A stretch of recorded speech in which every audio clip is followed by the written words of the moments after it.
Terus kalau contohnya sih kayak gini contohnya tuh. Bertambahnya penduduk itu menurut deret ukur, sedangkan bertambahnya makanan seperti deret hitung gitu. Terus ada lagi, negara akan aman apabila pemegang kekuasaan dan para cendekiawannya bersatu. Terus ada lagi contohnya itu, perjalanan kebudayaan itu melalui tahapan tumbuh, terus berkembang, mencapai puncak kejayaan, mundur, dan akhirnya runtuh. Terus kalau yang teori khusus itu tuh lebih khusus gitu, lebih khusus ya, teori khusus tuh khusus gitu kak. Contohnya tuh kayak ini, kayak kayak kayak dokter terus ke pasien gitu. Kalau setelah kan dokter tuh memeriksa, terus kan kalau habis diperiksa kan pasti dokter tuh tahu apa sih gejalanya pasien itu, menderita apa sih dia gitu kan.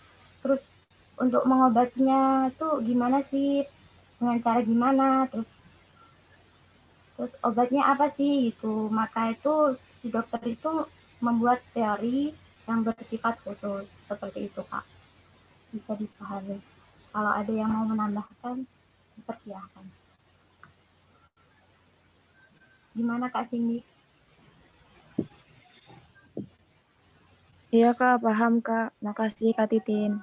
Ya, sama-sama. Silahkan yang lain.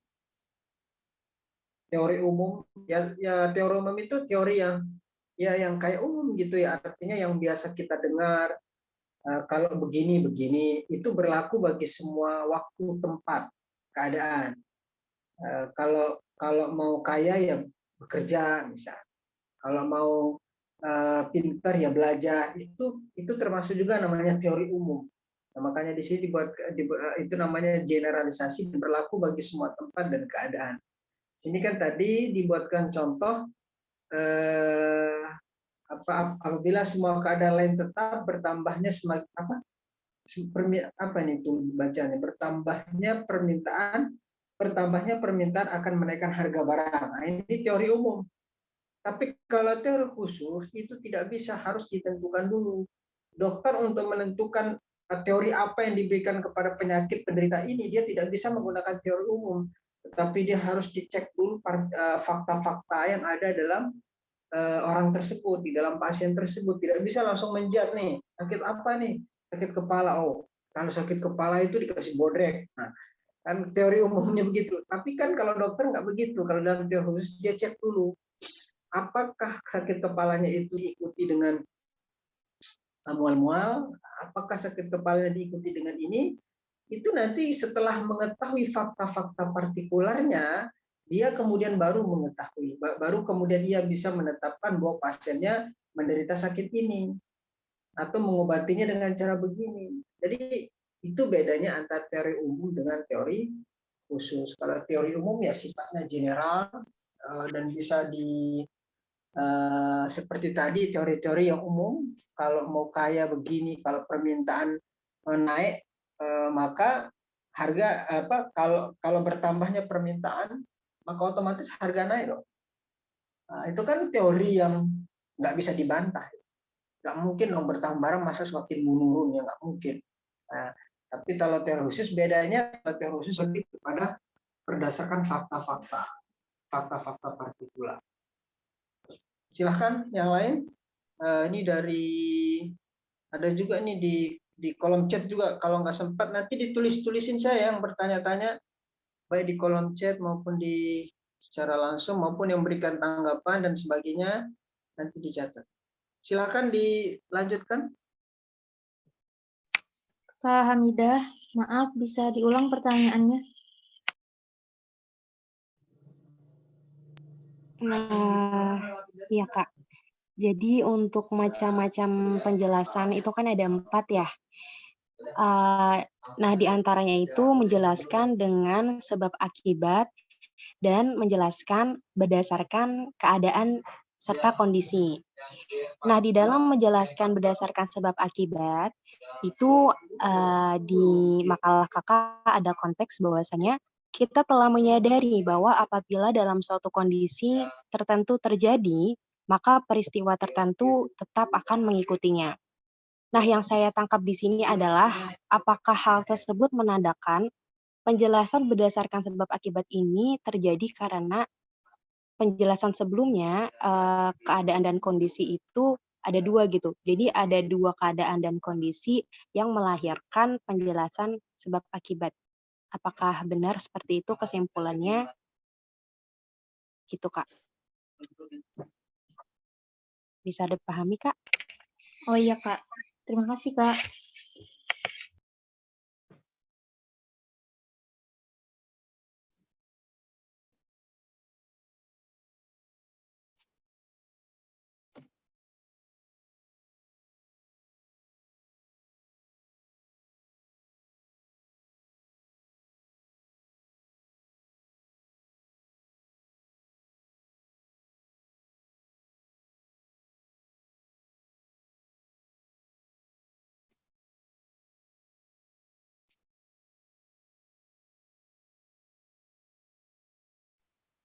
Silahkan dijawab. Ini penjelas ya teori. Maaf, saya izin menjawab pertanyaan dari Kak Andita. Mengapa teori diperlukan dalam melakukan penelitian? Ya, di sini kita lihat dulu ya penjelasan tentang teori. Kan teori merupakan himpunan konsep, definisi, atau proposisi yang berkaitan satu sama lain secara sistematis yang dikemukakan untuk menjelaskan dan memprediksi fenomena atau fakta-fakta. Nah, fungsi dari teori itu untuk menjelaskan, memprediksi, dan mengendalikan suatu gejala. Ya memang harus dalam penelitian itu harus ada teorinya, Kak. Karena ini itu kegiatan dalam sebuah penelitian, kaitannya dalam kegiatan sebuah penelitian. Itu menjelaskan, memperjelas atau mempertajam ruang lingkup variabel yang akan diteliti. Karena kan fungsinya itu untuk menjelaskan, untuk memprediksi, dan untuk merumuskan hipotesis, dan untuk menyusun instrumen penelitian. Gimana Kak Andita? Emang teori ini penting dalam penelitian, Kak, karena memang kaitannya dengan sebuah penelitian. Berarti sama aja kayak jadi dasar-dasar hukumnya gitu ya, Kak? Iya, Kak, karena konsepnya. Terus berarti kalau yang biasa di penelitian itu, dia teorinya teori umum atau teori khusus?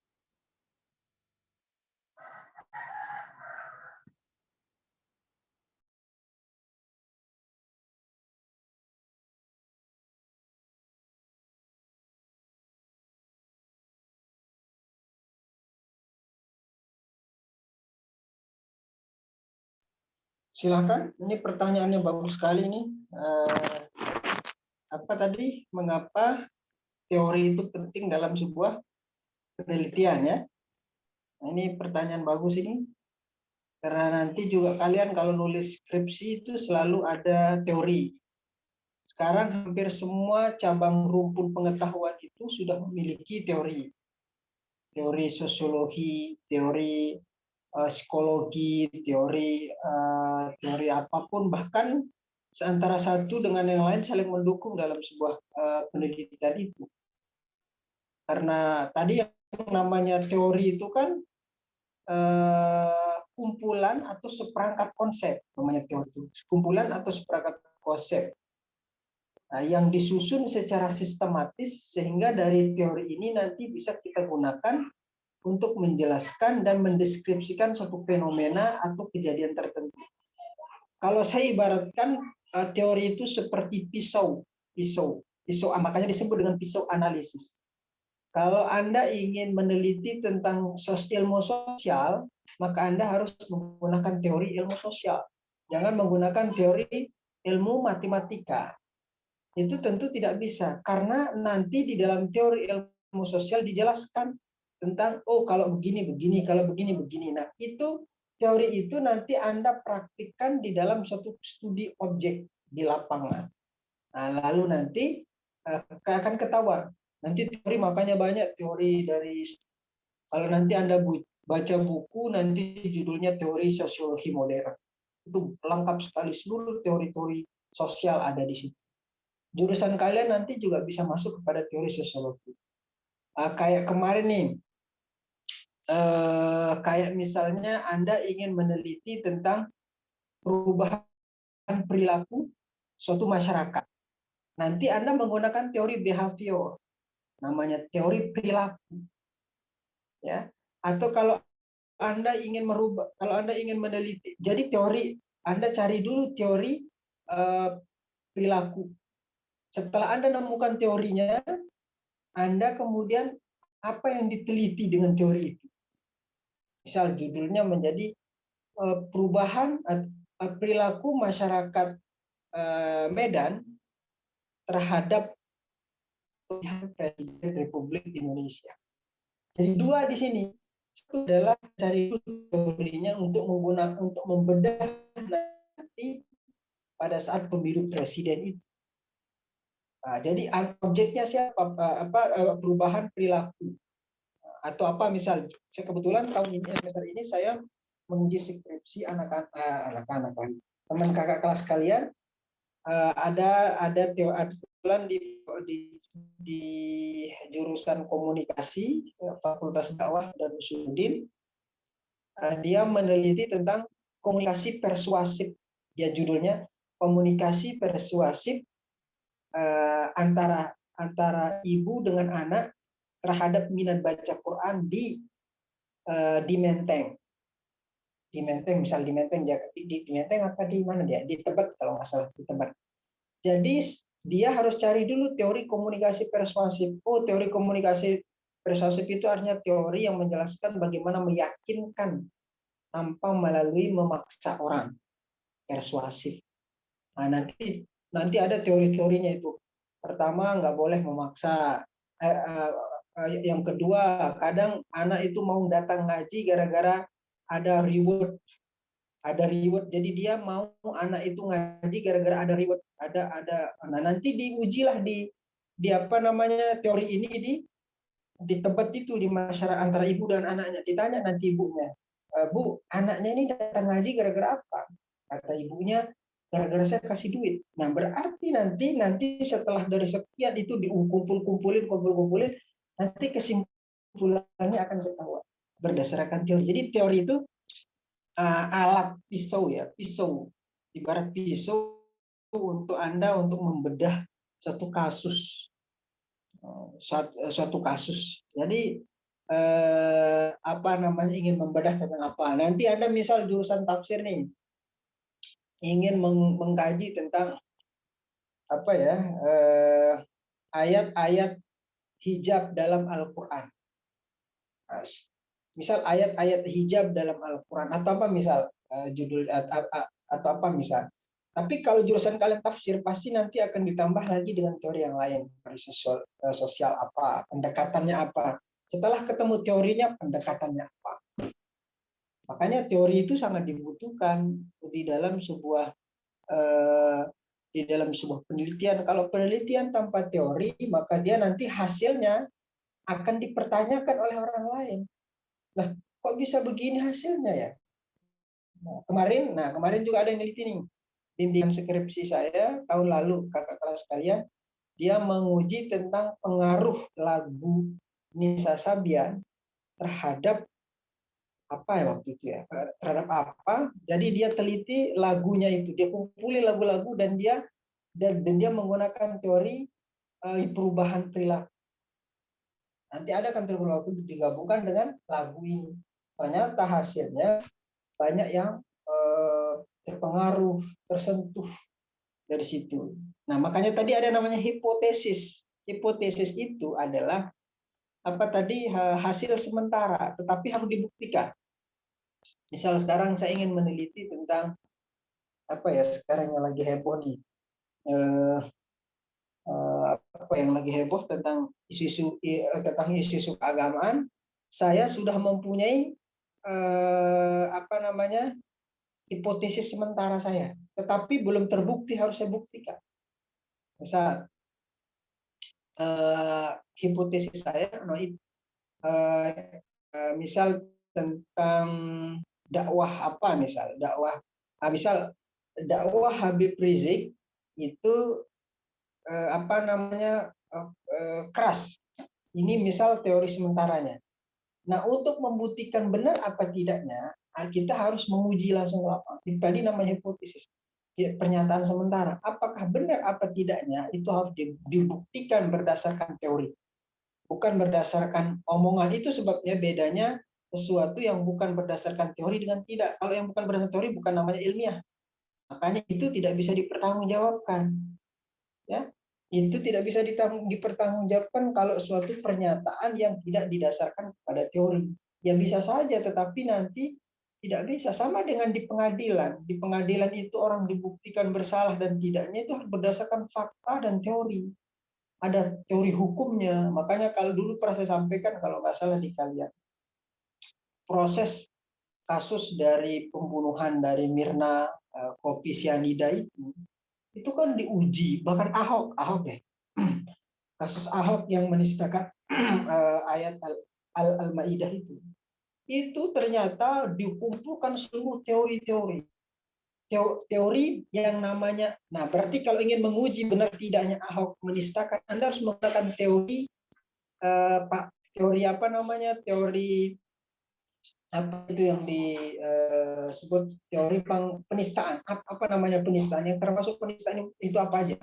Dikumpulkan teori-teori penistaan, disesuaikan dengan itu. Jadi makanya berdebat ahli bahasa, ahli apa. Kalau hanya menggunakan asumsi, ya nggak bisa diterima di pengadilan. Nah, itu menurut asumsi Anda. Namanya teori itu yang sudah diakui. Apakah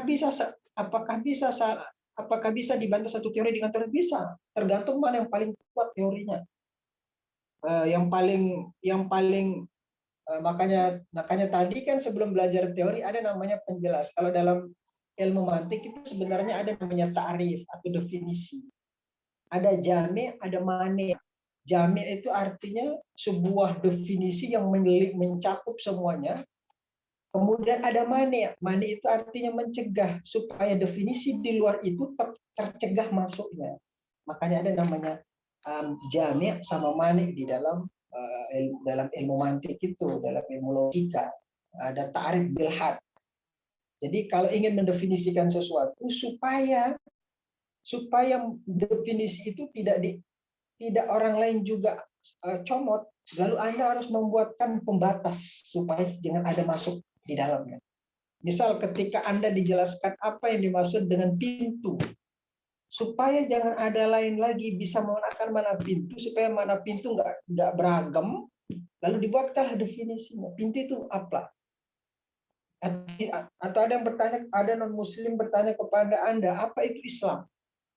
Anda bisa nggak jawabkan apa itu Islam? Oh, kemudian Anda jawab, oh Islam itu ya seperti saya, punya kitab, punya sholat, saya sholat, baca kitab.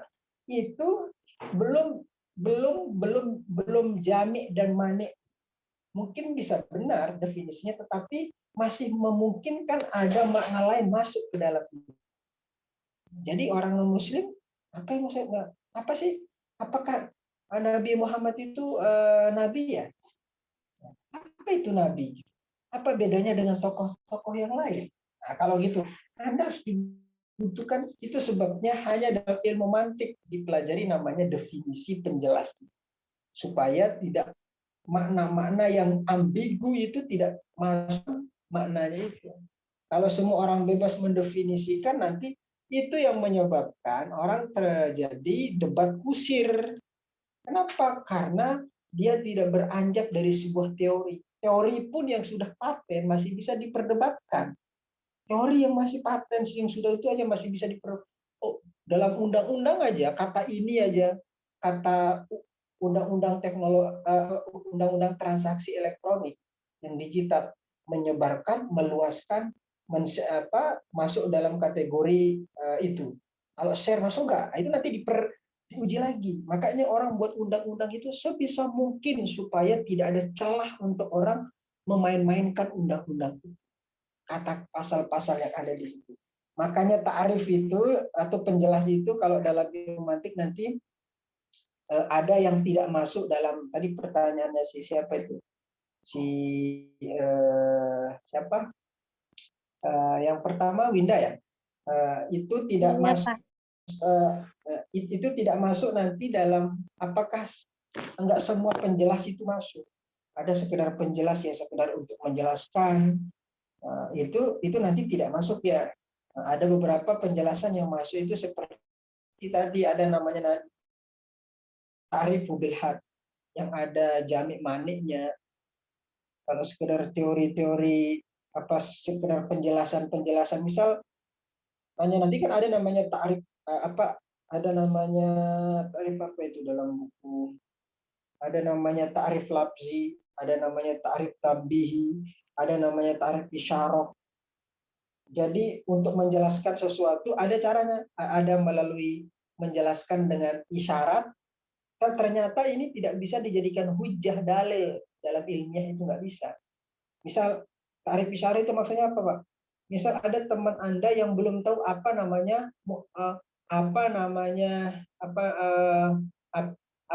bandara. Ada orang kampung nggak tahu nama bandara itu apa sih? Nggak bisa dijelaskan dengan teori. Ada tempat pesawat pendarat dan sebagainya. Jadi Anda ajak ke situ, langsung Anda tunjukin, itu namanya ta'rif bil isyarah. Ada lagi nanti namanya ta'rif lafzi. Ta'rif lafzi itu artinya Anda menjelaskan kepada orang lain dengan menggunakan lapas yang berbeda. Dia nggak tahu artinya ini, lalu Anda datangkan lapas yang lain baru dia paham. Apa contohnya? Misal dalam kehidupan kita banyak ya yang kita nggak tahu, itu loh. Tapi Anda menggunakan kata yang lain. Nah, ada juga nanti namanya ta'rif tambihi. Ta'rif tambihi itu artinya ta'rif yang fungsinya hanya mengingatkan. Nah, ya. Misalnya ada orang yang sebelumnya memiliki bayangan tertentu tentang arti kata apa. Ya, tapi kemudian dia lupa, Anda mengingatkan dia dengan tambihi, mengingatkan. Ya, misal kalau dalam bukunya si Nuruddin itu single, misal ada orang nggak tahu apa itu single, apa sih single, lalu kemudian Anda sebut jomblo atau jomblo, lalu Anda katakan bahwa single itu adalah jomblo, artinya dalam konteks ini Anda mengingatkan dia dengan bahasa yang lebih populer. Ya, kalau ta'rif lafzi itu misal orang sebut peci, nggak tahu nama peci, kopiah. Nah, jadi itu menjelaskan dalam bentuk yang lain. Ada juga ta'rif bil misal. Ta'rif dengan bil misal, dengan mencontohkan dia baru bisa paham. Nah, itu ta'rif seperti itu tidak bisa dijadikan sebagai sandaran di dalam percakapan intelektual. Dalam teori itu nggak bisa Anda menggunakan begitu. Contohnya gini, nggak bisa. Jadi harus berdiri berdasarkan teori. Teori itu yang sudah diuji, diakui, kemudian sudah sistematis, sudah berupa seperangkat konsep. Makanya teori-teori dari barat, dari teori-teori sosiologi, misal teori-teori sosial, kalau komunikasi misal ada namanya teorinya Harold de Lasswell, why, what, why, teori tentang apa, atau teori tentang itu pentingnya, makanya kita belajar teori. Nanti praktiknya Anda di lapangan. Ilmu yang Anda dapatkan, kalau bahasa bodohnya gini, kita sekarang lagi belajar nih, kalian lagi belajar nih, belajar apa di kampus. Nanti praktik teori itu Anda gunakan ketika Anda berhadapan dengan masyarakat. Kasus apa? Fikih misal, paling gampang fikih deh. Anda belajar teori fikih, begini. Nanti ketemu kasusnya begini, begitu ya. Jadi itu digunakan sebagai sandaran, sebagai pegangan lah. Itu sebabnya dalam penelitian teori itu menjadi sebuah hal yang sangat dibutuhkan untuk untuk meneliti berbagai aspek. Karena teori itu bisa masuk semua selama rumpunnya itu sama. Sosiologi, tentu teori-teori sosiologi, teori-teori sosial. Makanya orang-orang barat itu sudah ngumpulin teori-teori sosial itu dalam satu buku. teori psikologi, teori sains. Jadi dia udah kumpulin semua itu. Nah, jadi nanti kalau ada yang berkaitan dengan dia lihat dulu teorinya. Makanya kalau nulis skripsi nanti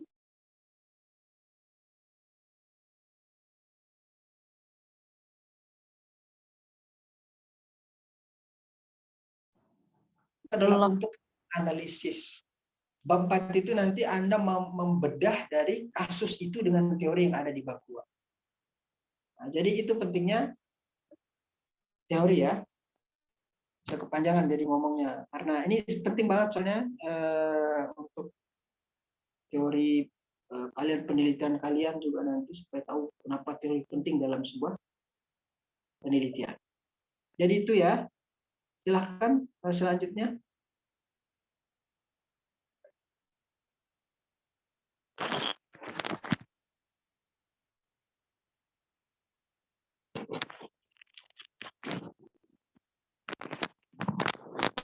Mana pemakalah, silakan. Bagi kakak pemateri, mungkin ada yang mau menjawab sisa 2 pertanyaan lagi. Apa aja, Kak? Yang pertama dari Kak Winda, penjelasan itu ada yang ilmiah dan tidak ilmiah. Nah, buat apa kita menjelaskan yang tidak ilmiah? Yang kedua dari Kak Hamidah, di macam-macam penjelasan itu ada 4. Salah satunya berdasarkan sebab dan akibat. Nah, di dalamnya itu ada ini, Kak, bentar. Di dalamnya ada penjelasan seperti ini. Kita telah menyadari bahwa apabila dalam suatu kondisi tertentu terjadi, maka peristiwa tertentu yang tetap akan mengikutinya. Apakah hal tersebut menunjukkan bahwa terjadi karena penjelasan sebab akibat? Begitu bukan, Kak Hamidah?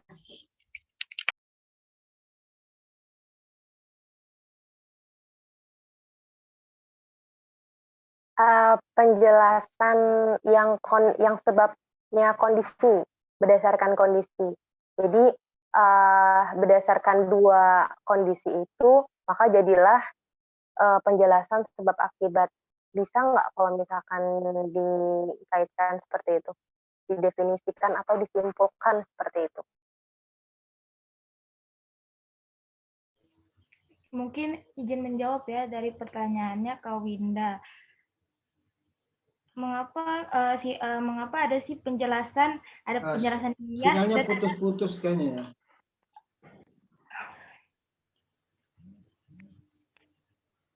Gimana? Ini udah Mohon maaf Pak, sinyalnya Sinyalnya siapa ya Pak? Hamidah kurang bagus kayaknya. Apa sinyal saya yang kurang bagus atau sinyalnya Hamidah ya? Oh enggak ya. Yang lain? Mohon maaf. Iya, mohon maaf. Ya, tadi Pak. saya dengar Bapak sih Hamidahnya agak putus-putus. putus, seperti mungkin saya ya. Iya, betul Bapak. Oh iya saya berarti ya. Oke. Tapi tadi saya ngomong itu jelas ya. Jangan saya ngomong berarti tadi nggak jelas. Jelas, Pak. Ada putus-putusnya. Kalau oh ya jelas. Maksudnya silahkan dilanjutkan tadi Hamidah itu, silahkan. Pemateri. Ya, maaf. Saya izin menjawab pertanyaan dari Kak Winda. Suaranya udah nggak putus-putus ya. Jadi penjelasan ilmiah, mengapa ada penjelasan tidak ilmiah gitu? Kenapa nggak ilmiah aja kan ya? Soalnya tidak ilmiah kok bisa ada penjelasan tidak ilmiah gitu. Dah, ya itu sifat penjelas Kak. Ya, sifat penjelasan itu ya penjelasan ilmiah dan penjelasan tidak ilmiah.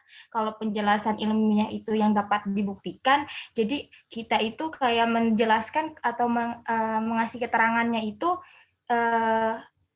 bisa dibuktikan gitu secara logis dan secara empirik. Tetapi kalau penjelasan tidak ilmiah itu ya dia mengasih penjelasan atau membuat penjelasan itu tidak bisa dibuktikan atau di luar nalar atau tahayul gitu, nggak bisa dibuktikan. bisa jadi dia itu kayak berbohong gitu.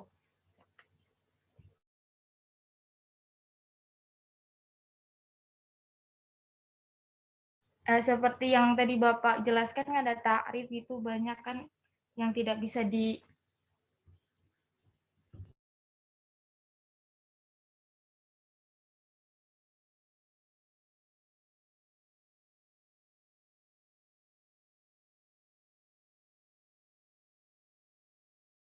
Maaf Kak, aku izin menambahkan boleh Kak?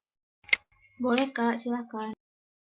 Iya, mungkin kalau misalkan teman-teman agak bingung atau Kak Winda sendiri bingung gitu, kayak misalkan, apa semua penjelasan itu harus berdasarkan teori gitu.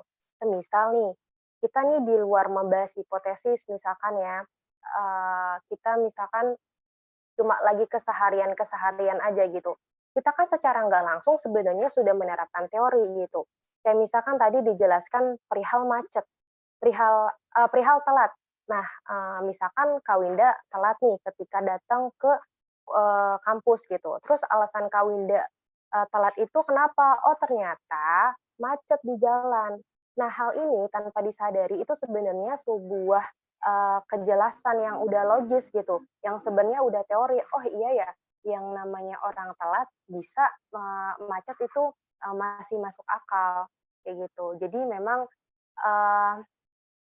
mungkin ini juga masuknya ke teori yang bersifat umum aja kali ya, kayak gitu. Mohon koreksiannya. Oke, bagus. Yang lain silahkan. Ini bagus nih, pandangan-pandangan dari Hamidah itu bisa, mungkin yang lain bisa juga untuk mengasah daya bicaranya. Silahkan yang lain. Kalau enggak, silahkan pertanyaan selanjutnya.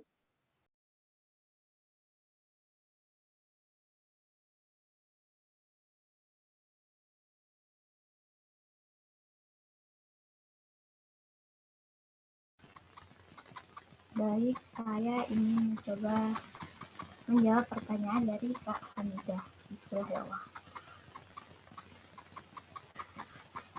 Tadi itu yang ditanyain sama Kak Hamidah itu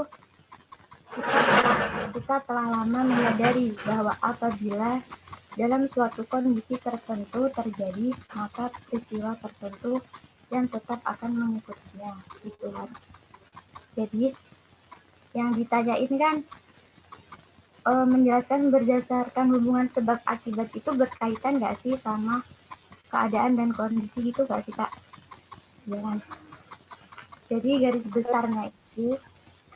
besarnya kita tuh menyadari bahwa tidak ada suatu peristiwa yang terjadi itu secara kebetulan gitu.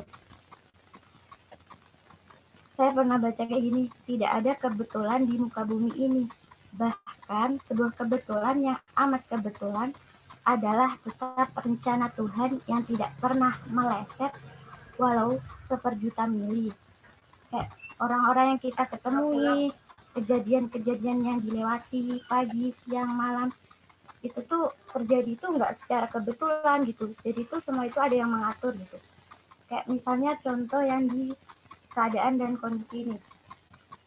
Kayak matahari itu beredar di langit. Siapa sih yang mengatur itu kan? Pastinya kan ada yang mengaturnya gitu loh. Kayak ya ada yang mengatur beredarnya di langit itu siapa ya? Ya Allah itu kan gitu. Terus kayak penyebabnya kalau matahari misalnya itu nggak beredar itu gimana sih? Kayak matahari itu menjauh dari bumi itu, maka tidak ada akan lagi kehidupan manusia di bumi ini gitu. Yang saya tangkap gitu Kak. Yang mau menambahkan boleh. Gimana Kak Hamidah? Kak Winda izin menambahkan boleh? Ya Kak Winda. Jadi gini, kalau yang menjelaskan berdasarkan hubungan sebab akibat, dia tuh emang punya punya hubungan sebab akibat sendiri gitu Kak. Antara satu sama yang lain punya sebab akibat. Tapi kalau keadaan, kalau yang penjelasan berdasarkan keadaan atau kondisi, dia belum tentu ada sebab akibat. Kayak misalkan nih ya, orang primitif, orang-orang zaman dulu itu kan ngelihat lebah madu itu hinggap di bunga jambu, tapi mereka itu nggak tahu hubungan antara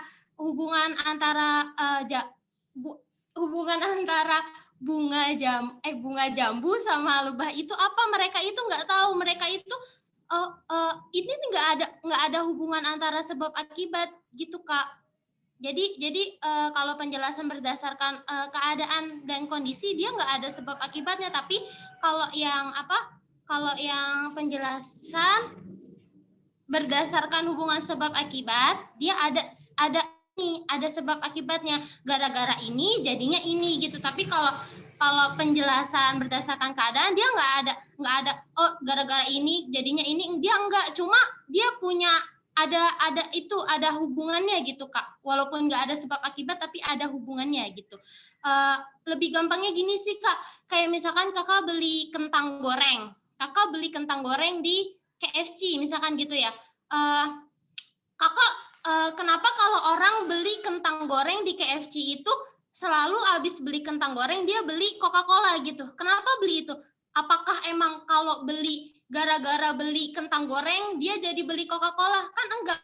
Itu karena apa? Itu karena mereka berhubungan. Soalnya kalau beli kentang doang harganya segini, tapi kalau ditambah cuma harga segini bisa dapat minuman ini. Kan itu teori marketing, jadi ada dihubung-hubungin gitu. Makanya orang belinya kentang goreng sama Coca-Cola gitu. Mereka berhubungan tapi enggak menimbulkan sebab akibat sendiri gitu Kak. Mohon koreksinya Bapak.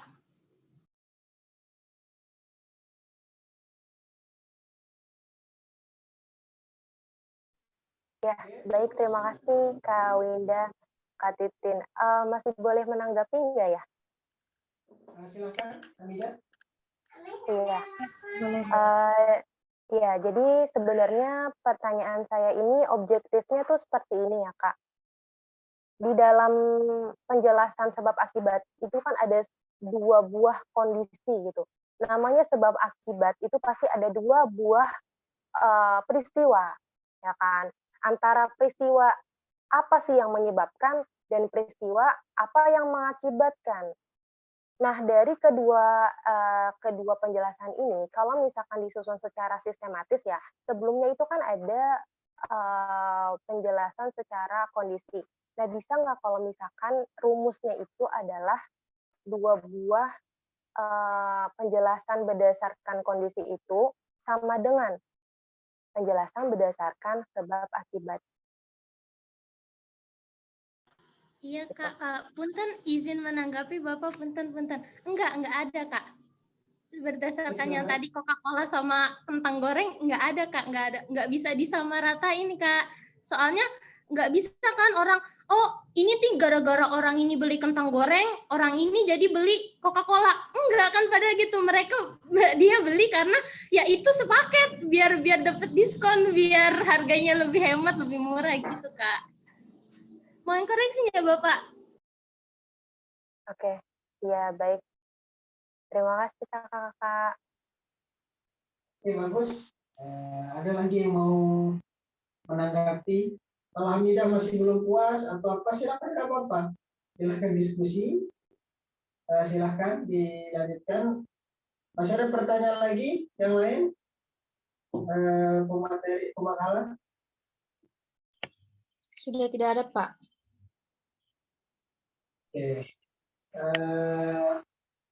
Untuk pemakalah ini apa ya, masukan saya ini nggak ada dari jurnal ya. Nah, nanti kalau mau tahu bagaimana teori langsung dipraktikkan pada kasus, itu lihat aja di jurnal. Itu bedanya buku dengan jurnal.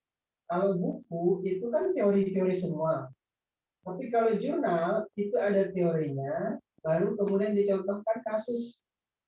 Nah, makanya Saya sering suruh kalian itu kalau mau wal muqiminas shalah wal mu'tunaz zakata wal mu'minuna billahi wal kalau mau sering-sering baca jurnal itu kalian bisa lebih bagus ya, karena itu teori langsung praktik kepada kasus.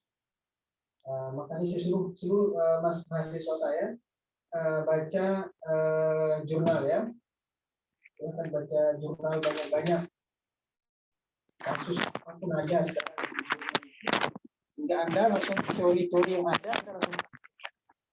Contoh kasus penistaan Ahok. Nanti pertama di bagian awalnya itu nanti teori dulu. Setelah itu baru dibedah, dianalisis teori-teori itu dengan kasus Ahok itu. Nanti kalian baru paham ketika penulisan skripsi. Nah, itu sebabnya teori, makanya tadi saya bilang ini definisi, penjelas, hipotesis, baru kemudian teori. Ini sangat penting sekali. Nah, kemudian ada pertanyaan juga apa terkait dengan penjelas. Apakah semua bisa dijelaskan? Nah, tentu jawabannya tidak ya. Apakah semua bisa dijelaskan? Jawabannya tentu tidak. Sebab ada nanti hal-hal yang tidak bisa dijelaskan, misalnya terkait dengan rasa. Rasa itu kan nggak bisa dijelaskan walaupun Anda menyuguhkan sekian contoh, tetapi untuk mewakili contoh orang lain itu belum tentu. Makanya bias. Untuk definisi yang berupa rasa ya. Kemudian apakah sama dengan Tuhan Allah? Bisa nggak Anda definisikan Allah? Ya kan, nanti kalau bertanya tentang Allah boleh dengan menjelaskan sifat-sifatnya. Tetapi kalau sudah menjelaskan tentang definisinya, tentu Anda akan terpaku kepada definisi versi Anda. Makanya susah ya. Makanya nggak semua nanti bisa didefinisikan atau dijelaskan ya. Terkait dengan rasa, terkait dengan rasa nikmat misalnya. Rasa nikmat itu kan didefinisikan dengan rumusan-rumusan ilmu logika. Tentu saja sulit kalau enggan berkata tidak bisa. Bahkan kalau bisa sejauh menyangkut rasa, orang pasti akan mengekspresikannya dengan ungkapan yang berbeda-beda.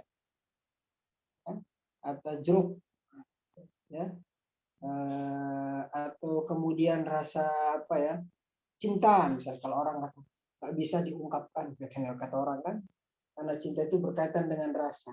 Ya, sejauh menyangkut rasa, orang pasti akan memiliki tafsiran yang berbeda-beda. Karena itu tidak relevan bagi kita untuk mendefinisikan hal semacam itu. Hanya sampai orang sastrawan itu sampai gila buat definisi tentang itu. Makanya lagu itu kan nggak berhenti-henti dibuat. Itu kenapa? Karena dia mengutarakan dengan perasaan. Susah ya. Oke, jadi itu ya.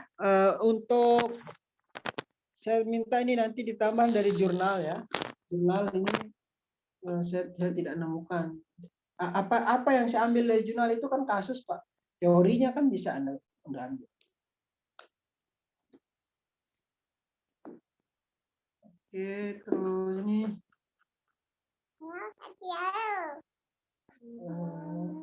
Nggak ada ya dari jurnal ya?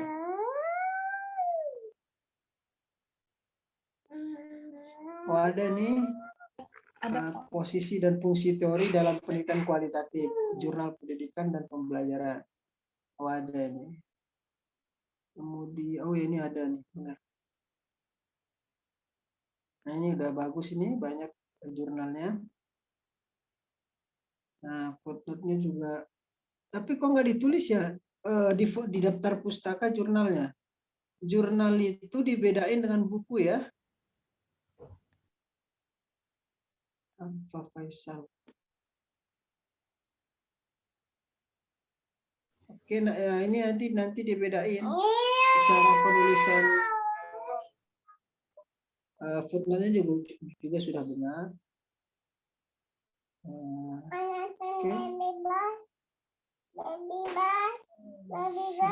Oke, sudah bagus. Kalau bisa nanti ta'rif juga dimasukkan sedikit ya. Ta'rif meskipun sama nanti di penjelas sama ta'rif, tapi nanti ambil referensi dari siapa? Ya, dari Nuruddin terkait dengan ta'rif. Nanti bisa juga dipersempit makna penjelas dan ta'rif ini supaya tidak bias. Kan penjelas itu harus harus sifatnya adalah apa syarat-syarat baru sebuah definisi itu bisa diterima. Misal satu, menghimpun, jami', artinya menyangkut semua hal. Kedua adalah ada maniknya. Dia harus menghimpun, kemudian harus membatasi. Satu sisi dia menghimpun, satu sisi teori definisi harus membatasi, sehingga tidak orang sembarang orang masuk. Jadi kayaknya nggak ada ya, nggak ada setahu saya nih. Nanti bisa ditambahin. Nanti silahkan diambil dari bukunya Nuruddin, itu ada di sini. Yang lain udah bagus. Oke. Yang penjelasan aja ya Pak. Gimana? Ya, yang di penjelas, yang tambahin nanti ta'rif definisi berupa syarat-syarat baru, syarat-syarat cara membangun definisi, tambahan ya syarat-syarat membangun definisi, kemudian ciri-ciri definisi yang gagal, yang batal. Misal ada orang, makanya kita kan berantemnya di sosial media maupun di mana-mana kan dari gara-gara definisi, orang salah paham. Ya, orang istilah apa nih, istilah Islam Nusantara misal, atau istilah khilafah ya, sering diperdebatkan. Nah, kenapa? Karena dia tidak tahu apa itu khilafah dan apa itu Islam Nusantara. Yang tidak tahu memberikan definisi. Yang tahu makanya yang tahu di mana kita tahu yang mengeluarkan pernyataan itulah menjadi teori. Misal Islam Nusantara itu apa? Itu yang menyebabkan, makanya kalau dalam ilmu logika ini nanti mengajarkan kita untuk berpikir, untuk berkata, untuk berpikir sebelum berucap. Berpikir artinya supaya tidak salah. Apa yang terjadi kasus-kasus yang ada, dia tidak langsung orang yang ahli logika. Makanya kalau orang yang pintar logika kemudian diterapkan dalam hidup ini, rasanya aman sekali dunia ini. Sosial media ini rasanya aman. Jadi tidak ada orang yang komentar karena dia tidak tahu. Jadi tidak ada orang yang berkomentar di luar keahliannya. Nah, itu yang menyebabkan melahirkan makna ganda, karena kita tidak mau baca, satu karena kita tidak tahu, udah dirinya tidak tahu, kemudian dia udah komentar. Lebih parahnya nggak mau tahu, harusnya cari tahu dulu apa yang dimaksud dengan yang selama ini dibicarakan oleh orang-orang itu apa. Setelah tahu baru Anda keluarkan apa yang makanya orang itu sebenarnya ilmiah. Makanya pendekatan ilmiah itu kalau Anda mau kritik orang boleh dengan menggunakan secara ilmiah lagi. Makanya kalau orang-orang pintar kayak dulu, orang-orang ulama-ulama kita dulu, cara dia saling hujat antara satu, cara mengkritik antara satu dengan lain itu dengan menulis buku. Misal Albani berkaitan dengan hadis, misal Nasaruddin Albani dikritik oleh yang lain, tapi melalui buku juga. Itu kan sehat, bukan melalui ribut di Twitter, di Facebook, di Instagram. Tapi dia melalui ilmiah, secara ilmiah. Makanya kalau mau kritik orang nanti terkait dengan suatu hasil, bolehkah hasil penelitian itu dikritik? Boleh, tapi dengan hasil penelitian yang lain. Artinya sama kasusnya tapi hasilnya berbeda. Itu kan bisa. Banyak kok terjadi, dan orang-orang ilmiah itu begitu, orang-orang kampus itu begitu. Kalian itu harus bisa mengkritik, harus cerdas, harus kritis. Nanti saya pengen di sini lebih banyak lagi seperti Hamidah, seperti Wan Indah ya, Wanda. Kemudian yang lain-lain. Artinya supaya hidup daya berpikir, bukan hanya seorang perempuan Al-Quran itu lalu tidak mau kritik, tidak mau nggak mau tahu, nggak kritis gitu. Apalagi orang belajar logika ya harus gitu. Oke. Ada yang ditanyakan? Kalau nggak ada kita cukupkan. Bapak izin bertanya. Punten. Ya, silakan. Iya Silakan. Pak. Jadi teori itu kan dasar hukumnya, acuannya, pegangannya, landasannya. Tapi kalau teori yang dipakainya aja udah salah itu gimana Pak? Bisa nggak sih Pak kalau teori itu salah gitu ternyata? Atau teori udah pasti benar Pak? Atau gimana? Suaranya kurang putus-putus. Coba ulang. Saya mungkin sinyal. Coba ulang. Teori apa? Kalau teori apa tadi? Iya Pak, punten off cam biar nggak putus-putus. Jadi kan kalau teori itu kan landasannya Pak. Nah, teori itu udah pasti benar atau bisa aja ternyata teori yang kita pakai gitu ternyata salah Pak gitu. Jadinya kesana-sananya itu jadi salah gitu bisa atau enggak Pak? Atau teori itu udah pasti benar gitu? Atau gimana Pak? Teori itu masih bisa salah ya, nggak selamanya benar.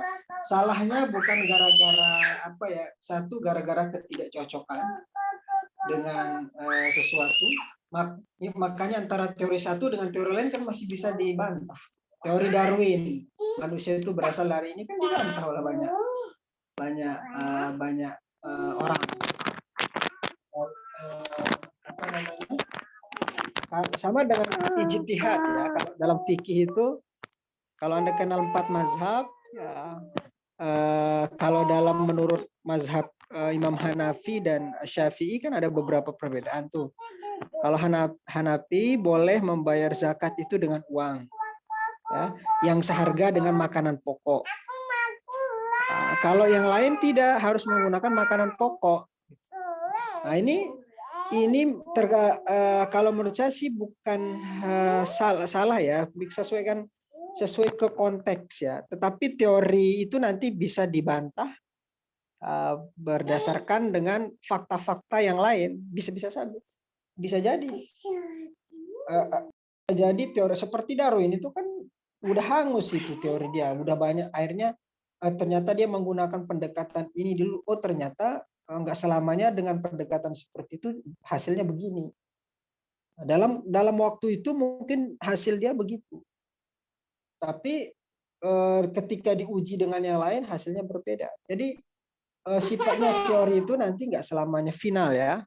Makanya kita kasih pilihan-pilihan nanti dalam teori. Misalkan kalian dalam tulis tesis atau disertasi atau skripsi kan kalian bisa milih bebas teori siapa. Kadang ketika nulis nanti pembimbing kalian atau penguji, makanya sering saya waktu saya nguji maupun waktu saya bimbing skripsi, ini teorinya benar tapi ada yang lebih bagus teorinya yang cocok dengan ini harusnya kamu pakai. Itu lebih mencakup. Jadi bukan berarti dia teori yang itu kurang tepat. Lebih baik kamu teori yang ini. Sering saya sampaikan ke mahasiswa kalau nguji ataupun kalau bimbing skripsi lebih baik pakai teorinya ini. Teorinya dari Abraham Maslow misalnya, atau dari teorinya siapa, teorinya Ibnu Khaldun. Nanti lebih pakai teori itu. Jadi bisa teori itu nggak selamanya benar. Lagi sekali apalagi itu adalah berdasarkan, karena teori itu berdiri berdasarkan fakta-fakta, dan fakta itu kadang nggak selamanya sesuai dengan hasil yang berbeda generasi ke generasi. Karena itu teori itu banyak sekali. Kalau mau teori-teori sosial nanti baca bukunya siapa itu, saya punya di rumah itu Douglas ya, teori-teori sosiologi banyak. Dan nggak selamanya benar ya, nggak selamanya tepat, tergantung kondisi penelitian yang Anda ingin kaji. Masih bisa dibantah antara satu teori dengan teori yang lain. Oke, silakan yang lain. Baik, terima kasih Pak. Oke, yang lain?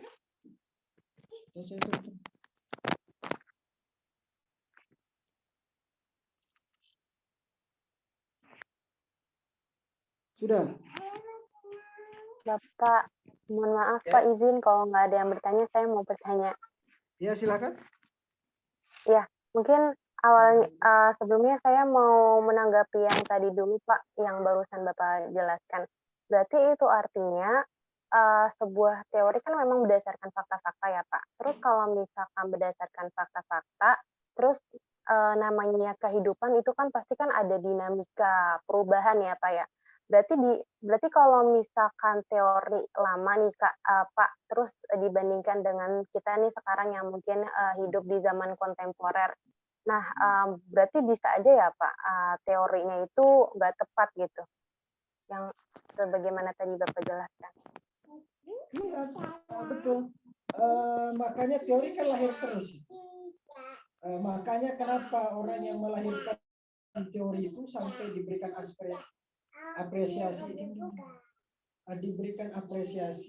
oleh pemerintah maupun oleh apa. Makanya profesor itu sebenarnya, biar kalian tahu, namanya profesor itu adalah sebenarnya harus melahirkan teori. Makanya baru mendapatkan gelar guru besar itu dalam sebuah jenjang dalam sebuah akademik itu dia harus melahirkan satu teori. Nanti teori itu untuk digunakan oleh sezaman dengan kita. Makanya, tapi teori-teori sebelumnya dia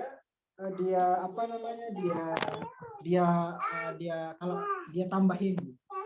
Makanya kalau nanti Anda baca teorinya siapa tuh bukunya Clifford Geertz. Kalau Anda baca bukunya Clifford Geertz tentang Islam Abangan, Islam Jawa, tentang Islam Abangan, dia bagaimana membedakan antara istilah abangan dan priai, dan ternyata dikritik oleh teori dia itu, akhirnya dikritik lagi oleh guru saya namanya Profesor Dr. Bambang Pranowo, melahirkan karya baru dengan judul Islam Jawa. Ternyata istilah priai dan abangan yang didefinisikan oleh Clifford Geertz itu ternyata salah, nggak sesuai dengan apa yang ada di Jawa. Itu bisa. Dan itulah makanya saya itu nanti kalau Anda nulis disertasi, kalau Anda nanti nulis disertasi atau Dek ini diambil sebentar ya. Makanya nanti kalau dalam nulis disertasi maupun tesis itu kita itu nanti disuruh Anda mendebat atau menolak teorinya siapa. Saya kemarin waktu nulis tesis misalnya, saya menolak pendapatnya seorang ulama dari tentang konsep kepemimpinan dan kekuasaan. Itu saya membantah teori dia. Jadi makanya orang nulis disertasi, orang nulis tesis itu untuk membantah teori-teori yang lalu yang lebih relevan dengan sekarang. Jadi bisa. Itu fungsinya. Makanya kalian sebuah penelitian itu harus membantah malah yang satu dan yang lain. Jangan, makanya nanti ada dua. Saya mendukung teori ini, saya membantah teori ini. Jadi itu ya. Iya, baik Pak. Ya, yang lain masih ada? Silakan. Kalau nggak ada sudah jam 11:02. Iya Pak. Pak Arison ya? Iya Pak. Oke, silakan ditutup untuk pembakalan. Baik, mungkin cukup sekian dari kami kelompok 11. Mohon maaf atas segala kekurangannya. Wassalamualaikum warahmatullahi wabarakatuh. Waalaikumsalam warahmatullahi wabarakatuh. Sampai jumpa. Assalamualaikum warahmatullahi wabarakatuh. Nanti dikirimkan ya yang bertanya, yang komentar, yang nyanggah, nanti tolong dikirimin ya. Sama siapa yang biasa Kosma ya. Oke, sampai jumpa. Wassalamualaikum warahmatullahi wabarakatuh. Waalaikumsalam. Waalaikumsalam warahmatullahi wabarakatuh. Bapak.